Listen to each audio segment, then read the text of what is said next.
लालू की सियासी चाल, बुझने से बचा लालटेन, कलह किया दरकिनार, पार्टी को दी नई राह, बने पॉलिटिक्स के माहिर खिलाड़ी। अल्पसंख्यकों के बीच इनकी लोकप्रियता और खासकर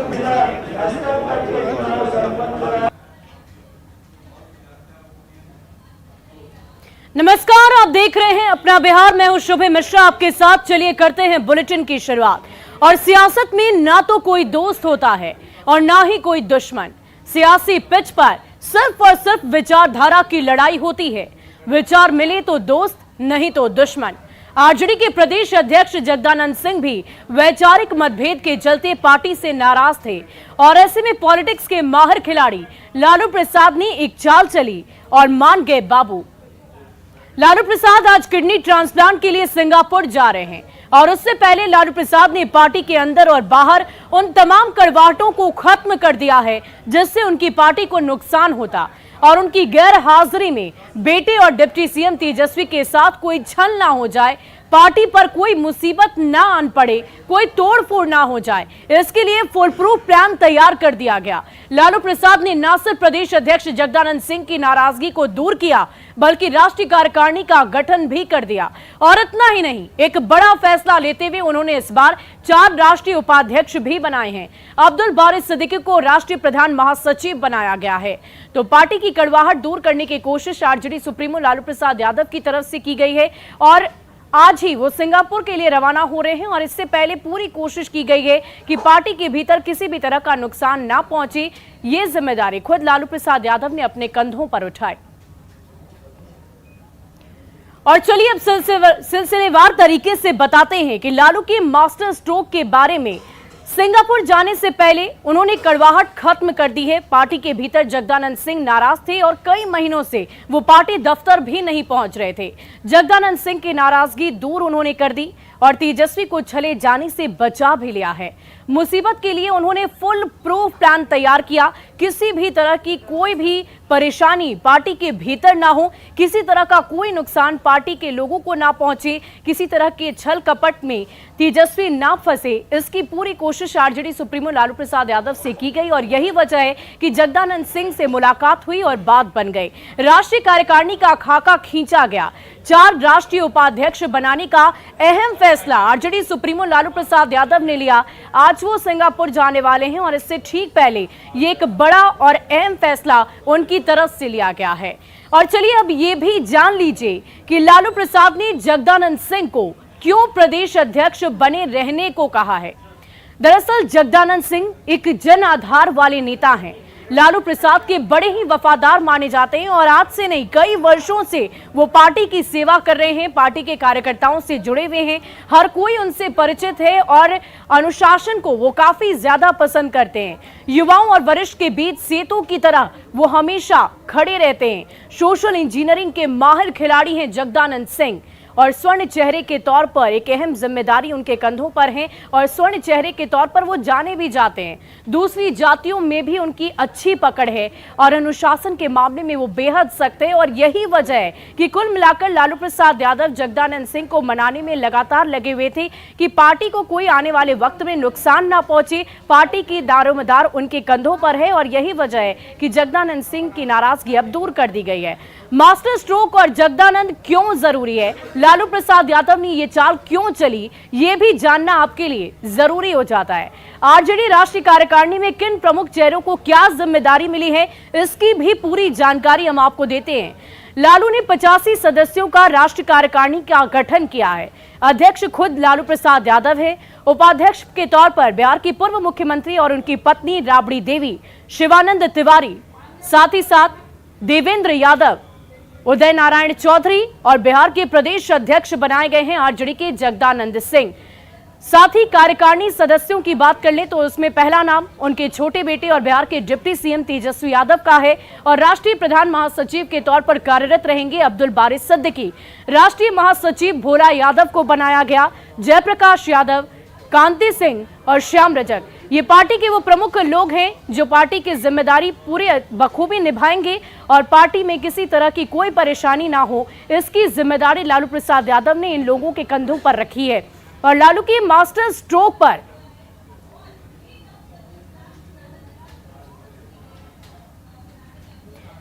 और देखिए लालू के मास्टर स्ट्रोक पर सियासी दलों की क्या कुछ राय है, वो भी आपको सुनवाते हैं। जगदानंद सिंह जी को आदरणीय श्री लालू प्रसाद यादव जी इमोशनल ब्लैकमेल करने में सफल हो गए हैं और आज जो है जगदानंद सिंह जी को पुनः प्रदेश अध्यक्ष बनाए हैं। आदरणीय श्री तेजस्वी यादव जी, ये जातीय उन्माद के चक्कर में कब तक आप राजनीति करेंगे? ये जात पात से कुछ नहीं होने वाला है। आपको विकास का रास्ता अपनाना होगा, नहीं तो आपका हाल जो 19 के चुनाव में हुआ था वही 24 में होने जा रहा है। राजद के राष्ट्रीय अध्यक्ष आदरणीय लालू प्रसाद यादव जी ने राजद की राष्ट्रीय कार्यकारिणी का गठन किया है। सभी नवमनोनीत सदस्यों को हम शुभकामनाएं देते हैं। राष्ट्रीय जनता दल महागठबंधन का एक मजबूत घटक दल है।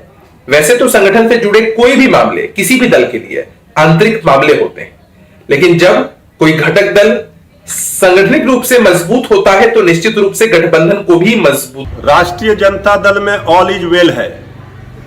सबको पता है जिस तरह से कई दिनों से ये चर्चा मीडिया में हो रही थी, कयास लगाए जा रहे थे, कई तरह की अफवाहें फैलाई जा रही थी। हमारे विरोधी भी इसमें अपनी राजनीति रोटी सेक रहे थे, किसी को कुछ हाथ नहीं लगा। राष्ट्रीय जनता दल मजबूती के साथ चाहे सरकार में चाहे संगठन में बिहार की जनता के लिए काम कर रही है। राष्ट्रीय जनता दल ने जो अपनी नई राष्ट्रीय कार्यकारिणी की घोषणा की है उसमें क्या अलग है, इस पर मैं क्या प्रतिक्रिया दूं। लेकिन हाँ, इतना जरूर है कि इन लोगों को तो पिछले 30 साल से लोग बिहार के लोग देख रहे हैं और इन्हीं के भरोसे लालू प्रसाद जी आगे बढ़ रहे हैं। इन लोगों के सहारे संगठन में और सरकार में आने का उनका अपना अनुभव रहा है। और चलिए बढ़ते हैं अगली खबर की ओर। दिल्ली में अब से कुछ ही देर बाद केंद्रीय वित्त मंत्री निर्मला सीतारमण के साथ राज्य के वित्त मंत्रियों की बैठक होने वाली है और इसमें बिहार की ओर से वित्त मंत्री विजय चौधरी शामिल होंगे। बैठक में शामिल होने से पहले विजय चौधरी ने कहा कि वे केंद्रीय वित्त मंत्री के सामने विशेष दर्जा और विशेष पैकेज की मांग बिहार के लिए करेंगे। दिल्ली में आज ये अहम बैठक मानी जा रही है और केंद्रीय वित्त मंत्री के साथ ये राज्य के वित्त मंत्री की अहम बैठक होगी। तमाम राज्यों के वित्त मंत्री वहां पर मौजूद होंगे और केंद्र से विशेष पैकेज की मांग विजय चौधरी की तरफ से की जाएगी। वित्त मंत्री विजय चौधरी भी वहां पर मौजूद होंगे और बिहार को विशेष राज्य के दर्जे के तहत एक विशेष पैकेज की मांग उनकी तरफ से की जाएगी। वजह से बैठक निर्धारित है, उस सिलसिले में हम आए हैं और कल जो बिहार के तरफ से हमें जो बातें कहनी हैं उनको हम उस बैठक में उठाएंगे, क्योंकि अधिकांश मामलों में जो व्यवस्था है किसी न किसी रूप में बिहार एक समझिए कि बड़ी मदद से वंचित रह जाता है। और इधर विजय चौधरी की मांग के बाद महागठबंधन के अन्य नेताओं ने भी विशेष सहायता की मांग को दोहराते हुए केंद्र पर निशाना साधा है। हमारा स्पष्ट और बहुत ही मजबूत मांग है कि बिहार को विशेष राज्य का दर्जा दे या फिर स्पेशल पैकेज दे और केंद्रांश जो केंद्रीय योजनाएं हैं उसमें केंद्रांश 90% का हो, ताकि जो माननीय मुख्यमंत्री नीतीश कुमार जी विकासशील बिहार को विकसित बिहार बनाने की दिशा में अग्रसर है, वो काम कर रहे हैं। अब 50-50 हो गया है तो वित्तीय बोझ तो बढ़ गया राज्य पर, और पैसे शिक्षा के क्षेत्र में लाखों करोड़ रुपया हुआ भी नहीं दे रहे, वो आंतरिक संस्थान से बिहार पूरा कर रहा है। अब भारतीय जनता पार्टी बिहार को विशेष राज्य में ले जाना चाहते तो सहायता करें, विशेष राज्य का दर्जा पर बात करें भारत सरकार से। आज वित्त मंत्रियों की बैठक है, ये अलग से स्पेशल पैकेज भी दिया है और विकास की योजनाओं के लिए अंबार लगाने का काम किया है।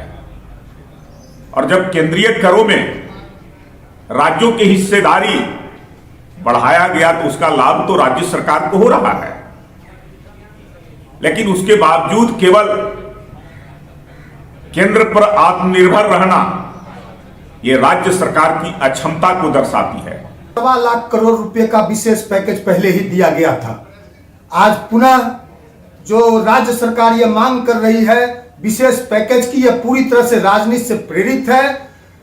बिहार सरकार और यहाँ की जो वर्तमान सरकार है, पहले जो पैसा विशेष पैकेज केंद्र के द्वारा, केंद्र की एनडीए के सरकार के द्वारा राज्य सरकार के राज्यवासियों के कल्याण और भलाई के लिए दिया गया था, पहले उसका हिसाब यहाँ की बिहार सरकार दे। और चलिए बढ़ते हैं अगली खबर की ओर। सरकार के निर्देश और जिला प्रशासन की तमाम बंदिशों के बावजूद बेगूसराय में शादी विवाह के दौरान फायरिंग की घटनाएं रुकने का नाम ही नहीं ले रही है। बछवाड़ा थाना क्षेत्र के अरवा गांव में एक युवक शादी में फायरिंग करने के लिए अपने पिस्तौल को साफ कर रहा था और उसी दौरान पिस्तौल से गोली चल गई और गोली उसके पैर में लग गई, जिससे वो गंभीर रूप से जख्मी हो गया। आनन फानन में स्थानीय लोगों ने उसे एक निजी नर्सिंग होम में भर्ती कराया, जहां उसका इलाज जारी है। वहीं फिलहाल घटना की सूचना के बाद पुलिस पूरे मामले की तहकीकात में जुट गई है। हुआ शादी ब्याह था। किसका? वो दोस्त का भाई शादी था। उसमें बाराती आ गया था क्या? नहीं, बाराती नहीं आया था। तो ताले अपना गाँव में सब नाचता था और खाना पीना हो रहा था उसी दौरान। और इधर नालंदा के बिंद में एक वीडियो बड़े ही तेजी से वायरल हो रहा है, जहां पिता की पुण्यतिथि पर बेटे ने डांस प्रोग्राम का आयोजन किया। आमतौर पर लोग पिता के मरने के बाद आत्मा की शांति के लिए उसके अस्थि कलश को गंगा में प्रवाहित कर भगवान से प्रार्थना करते हैं, लेकिन जमसारी पंचायत के गोविंदपुर गांव में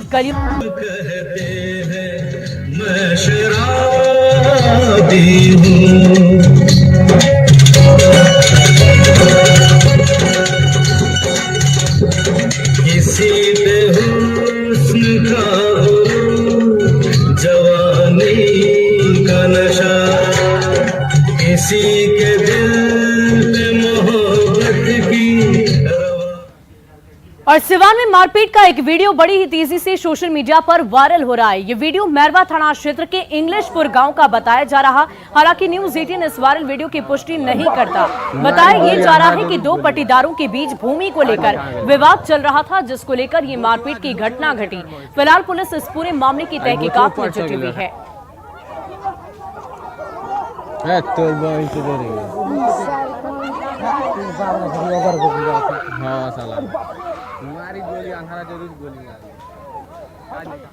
और इसी बीच सहरसा से आपको बड़ी खबर बता दें, जहां पतरघट प्रखंड के किशनपुर में भीषण आग से 8 घर में रखे सारे सामान जलकर खाक हो गए। आग की भयावह स्थिति देख ग्रामीण सख्ते में आ गए, लेकिन काफी कड़ी मशक्कत के बाद आग पर काबू पाया गया। आग से ग्रामीणों को लाखों की संपत्ति का नुकसान हुआ है, इस बात की जानकारी सामने आई है।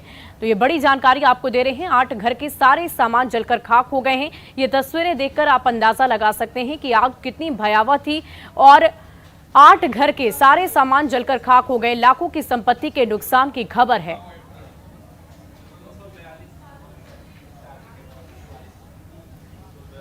और चलिए अब बात करते हैं बिहार के मौसम के मिजाज की। बिहार में अगले 4 दिनों में न्यूनतम तापमान 4 डिग्री तक गिरावट होने की संभावना जताई जा रही है। मौसम विभाग की माने तो पछुआ हवा के प्रवाह की वजह से प्रदेश में लगातार पारा गिर रहा है और साथ ही इसका असर दक्षिण और मध्य बिहार में ज्यादातर देखने को मिल रहा है। प्रदेश का औसत न्यूनतम तापमान घटकर 11 से 13 डिग्री के बीच पहुंच गया है, जबकि सबसे ठंडा जिला गया रहा, जहां न्यूनतम तापमान घटकर 10.2 डिग्री तक पहुंच गया है। मौसम को लेकर और अधिक जानकारी दे रहे हैं हमारे संवाददाता रजनीश कुमार। बिहार में पछुआ और उत्तर पछुआ हवा के प्रवाह की वजह से न्यूनतम तापमान में लगातार गिरावट हो रही है और ठंड में भी बढ़ोतरी देखी जा रही है। प्रदेश का औसत न्यूनतम तापमान घटकर 11 से 13 डिग्री तक पहुंच गया है, यानी रोज 1 से लेकर 3 डिग्री के बीच न्यूनतम तापमान में गिरावट देखी जा रही है।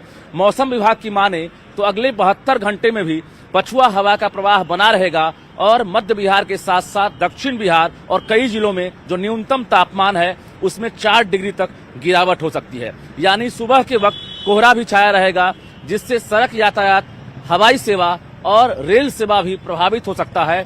साथ ही मौसम में बदलाव को लेकर अस्पतालों में भी जो मरीज हैं उनकी संख्या में इजाफा देखने को मिल रहा है। ऐसे में जरूरत है कि बदलते हुए मौसम को देखते हुए लोग पूरी तरह से सावधानी बरतें। कैमरामैन दीपक के साथ रजनीश कुमार, न्यूज 18 पटना। और पटना जंक्शन के सभी टिकट काउंटर पर यूपीआई सिस्टम से पेमेंट की सुविधा अब उपलब्ध हो गई है। इससे टिकट कटाने वालों को काफी सहूलियत होगी और अब यात्री चाहे तो कैशलेस ट्रांजैक्शन भी कर सकते हैं। यात्रियों ने बताया कि इससे काफी सुविधा होने वाली है। पटना जंक्शन का जायजा लिया हमारे संवाददाता धर्मेंद्र कुमार ने। पटना जंक्शन पर अगर आपके पास पैसे नहीं हो और छुट्टे नहीं हो तो परेशान होने की जरूरत नहीं है। आप अपना पेमेंट यूपीआई से कर सकते हैं। कोई भी टिकट अगर आपको लेना हो तो अगर आपको छुट्टे की परेशानी है या अगर आप पैसे वॉलेट घर भूल गए हैं तो आप यूपीआई पेमेंट कर सकते हैं। और ये पटना जंक्शन पर सुविधा दी गई है। जो यात्री हैं बाहर से पहुंचते हैं, कहीं ना कहीं उन्हें छुट्टे नहीं रहने की परेशानी होती है। उस परेशानी को देखते हुए यूपीआई पेमेंट उनके लिए काफ़ी मददगार होगा।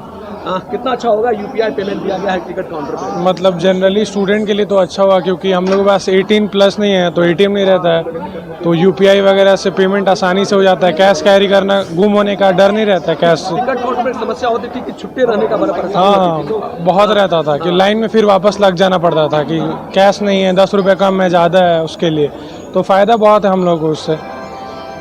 और भी लोग हैं जो यहाँ टिकट काउंटर पर लाइन में लगे हुए हैं, उनसे पूछ लेते हैं।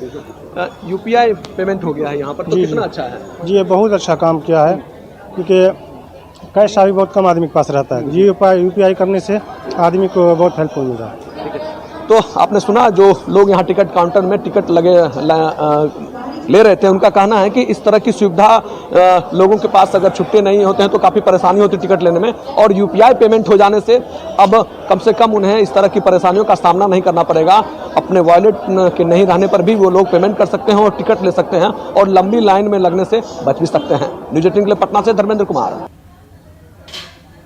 और एक तरफ किसानों को जहां खाद नहीं मिल पा रही, वहीं शेखपुरा में एक किसान रासायनिक खाद की बजाय खुद की खाद का निर्माण कर रहा है। जैविक खाद से किसानों को 2 फायदे हैं, एक तो खेती अच्छी और दूसरी लागत कम। कैसे बनता है जैविक खाद, बता रहे हैं हमारे सहयोगी अजीत कुमार सिन्हा। किसान रासायनिक खाद के लिए मारामारी कर रहे हैं, जिसमें एक तरफ जहां खेत भी बंजर हो रहा है, उपज भी फायदेमंद नहीं हो रहा है। हम दूसरी तरफ दिखाते हैं एक प्रगतिशील किसान को, जहां देखिए ये जैविक खाद बनाया जा रहा है। इसमें केचुआ है, ये गौ का मूत्र है, गाय का गोबर है, इस तरह सारा मिश्रण करके ये खाद का निर्माण हो रहा है और काफ़ी फायदेमंद माना जा रहा है। आप हेल्थ के दृष्टिकोण से भी एक जैविक खाद बहुत फायदेमंद है। हम किसान से जानते हैं किस तरह से बनाते हैं और क्या इसका लाभ मिलता है लोगों को, बताइए। ये हम गोबर है, गोबर से बनाते हैं। इसमें केचुआ डाला जाता है। गर्म गोबर नहीं केवल रहे, गोबर को ठंड किया जाता है, उसमें जो गैस है वो बाहर निकल जाए। कुछ दिन उसमें पानी डालेंगे इस पर, और उसके बाद जब ठंड हो जाएगा हाथ इसमें डालना है। अगर हाथ गर्म रहा तो नहीं डालना है, ठंड है तो इसमें डालना है। और केचुआ डाल करके इसको ऊपर से या तो पुआल है, पुआल से हम ढक सकते हैं। जो भी खरपतवार है, हमारा वेस्टेज है, उससे इस पर हम डाल देंगे और ये अपना खाना बनाते रहेगा। और 3-4 महीना में लगभग जैसा केचुआ डालेगा उतना जल्दी ये खाद बनाएगा। और इसमें कहता है 16 तत्व पाया जाता है। इसका जो लेट्रिन होता है उसी में है, केचुआ का जो, उसी से सब फायदा है। और ऊपर आके चाय के पत्ती से हो जाएगा। जैविक खेती में इसका प्रयोग बड़े पैमाने पर किया जा रहा है। आप देख लीजिए खाद किसान किस तरह से जैविक खाद बना रहे हैं, इससे काफ़ी लाभ है। सभी दृष्टिकोण से फसल भी इसका बहुत बढ़िया होता है। इसलिए आम किसानों से भी राय है कि निश्चित रूप से आप जैविक खाद का निर्माण करें और अपने खेत में प्रयोग करें। अजीत कुमार सिन्हा, न्यूज़ 18 शेखपुरा। और देखिए, जहानाबाद में एक ऐसा गांव है जहां के लोगों ने नजीर पेश की है। इस गांव में आजादी के बाद से कोई भी मामला थाने तक नहीं पहुंचा है। दरअसल घोसी प्रखंड स्थित लखावर पंचायत की धौतार बिगहा गांव में आपसी विवाद को लेकर ये लोग कभी थाने नहीं गए। गांव के किसी भी शख्स ने आपसी लड़ाई को लेकर थाने में एफआईआर तक नहीं दर्ज कराई। गांव में किसी बात को लेकर विवाद होता भी है तो उसे आपस में ही निपटा लिया जाता है। छोटे मोटे विवाद गांव के बड़े बुजुर्ग की पहल कर निपटा लिया जाता है। गांव के कुछ बुजुर्ग आपस में विवाद होने पर तुरंत हस्तक्षेप करते हैं और दोनों पक्षों को समझा बुझाकर सुलह करा देते हैं। लोगों ने बताया कि गांव एकता के सूत्र में इसी तरह से बना है कि पंचायत चुनाव में भी वार्ड और सरपंच पद से निर्विरोध चुनाव जीत जाते हैं।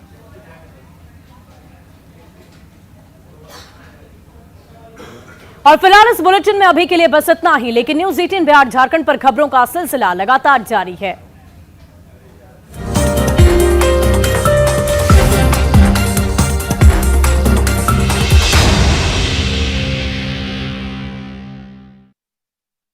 हेडलाइंस प्रेजेंटेड बाय पेट सफा आयुर्वेदिक चूर्ण, पेट सफा तो हर रोग दफा।